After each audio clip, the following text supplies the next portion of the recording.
presentation. So you've decided to homeschool? Do it right. I'm joined by 4 homeschool moms whose families have been blessed by using the Noah Plan while teaching the principal approach in their homeschools. Brenda, Peggy, Kathy, and Jenny share their experiences in an impromptu discussion about using the Noah Plan. I'm Carol Adams, and I'm here with Kathy, Jenny, Brenda, and Peggy, and we're talking about homeschooling. So you've decided to homeschool, do it right. And I'd like to begin by asking the question, what makes the principal approach doing it right for you as a homeschool mom? Why did you choose the principal approach? And after doing it, what makes it the right thing for you and your family? I'd love to hear some great stories. Well, I guess I'll start this one. When I first began to homeschool, my children were 3rd grade and 1st grade and fresh out of the public school. And I had been 3 days saved when I decided to homeschool. Woo. So the pastor just told me what Christian school use is a scripted curriculum, so I promptly ordered it. 3 weeks into school, I had the classroom set up, the board, the desk, thought I had the books. My oldest son put his head down on the desk and started to cry.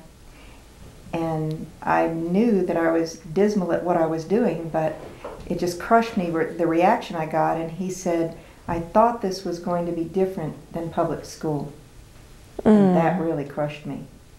And I called an indefinite break and went back in search of the biblical way to teach and learn. And that's what led me to the Noah Plan.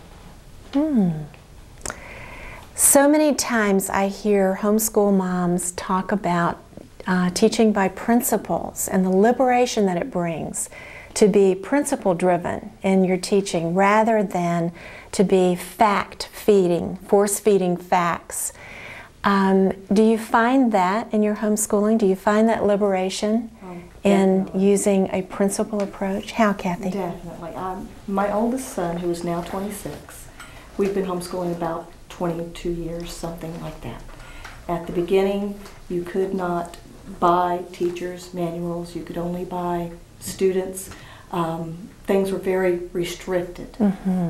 We had tried several different philosophies, one being child-centered. So we studied frogs and earthworms every week for months. We fished, we did all kinds of things like that, but he wasn't progressing. We turned to a very academic, scripted curriculum. It moved very, very fast. It moved too fast for him. My oldest has got some learning disabilities, so it seemed like nothing worked. He was very, very discouraged. He felt dumb. It just wasn't working. When we saw a principal approach, it was like the light going off. My son, who is very smart, can now reason. And he can go from one point to another point because he can think. He was in a 5th grade or 4th grade Sunday school class. He wasn't reading well. He and his buddy would sit together. I would help each other. The people who were teaching the class turned around to me and said, I will never homeschool. 6 weeks later, they came to me and they said, out of all the children who were in the class, they were all Christian school or public school, said, your son is the only one that can think, that can reason. Tell me about homeschooling. And they've been homeschooling since. So, and he's fine now. He doesn't have a problem with reading or anything like that. But it was to the point, though, that he needed to do it at his timing, thinking with principles rather than, he needed the tools to think with, rather than trying to just to shove it in and memorize a bunch of facts. Right. So it's liberating in the sense that it gives you many options and many ways to teach to the individual child. But what does it require of you as a mom to learn to teach by principles? Is this a lot more work for you to do? Have you found it difficult to do that?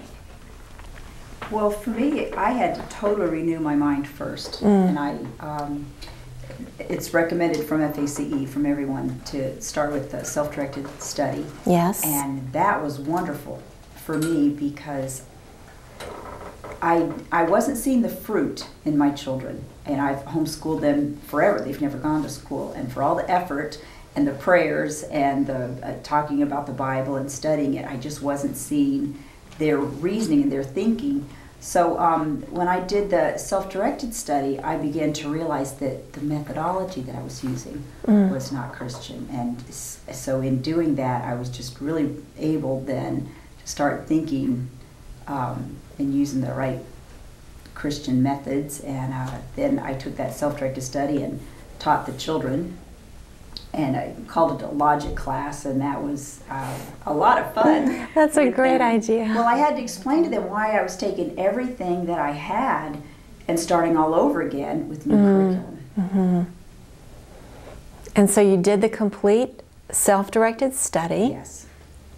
And that helped renew my mind. And then I did it with them. And we really, really had a wonderful time doing it. Great. And you told me that you completed that big chart. Yes. Brenda, congratulations. Yeah. And what did that do for you?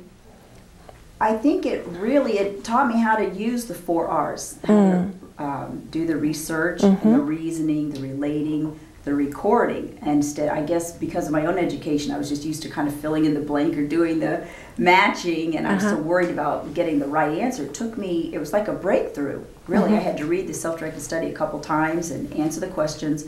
But then I really began to realize how valuable the word study was, and getting the word studies from the chart, because they give you everything on the left. You know, you get your words from that and look them up, and then fill out the chart. And so that really helped me with my methodology and making sure I was doing everything scripturally. Do you find that teaching by principles is more inspiring to you than following a scripted curriculum? How about you as mom? Absolutely. And you know, one of the things I think was the most frustrating before was when my kids would say, why do I have to do this? That question, and you know, it's kind of a cop-out when you say, well, you just have to do this. But when you teach from principles, you're teaching them why.